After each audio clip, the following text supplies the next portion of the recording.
নমস্কার বন্ধুরা, হরে কৃষ্ণা। তৃষ্ণার ব্লগে আপনাদের স্বাগত। আপনারা কেমন আছেন? চলুন আপনাদের একটা দারুণ জিনিস দেখাই।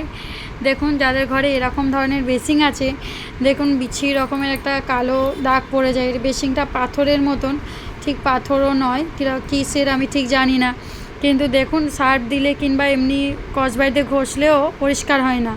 চলুন আজকে এটা পরিষ্কার করে দেখায়।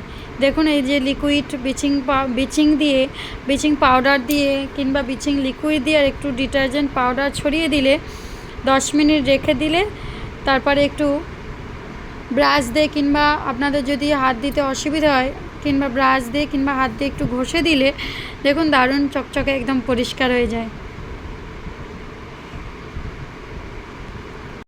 দেখুন বন্ধুরা, কত সুন্দর চকচকে হয়ে গেছে, অনেকটা পরিষ্কার হয়ে গেছে পুরো। আপনাদের ভালো লাগলে প্লিজ আপনারা কমেন্টে জানাবেন আপনাদের এরকম ধরনের কাদের বেসিং আছে। আপনাদের যদি ভালো লাগে প্লিজ লাইক করবেন, কমেন্ট করবেন। হরে কৃষ্ণা।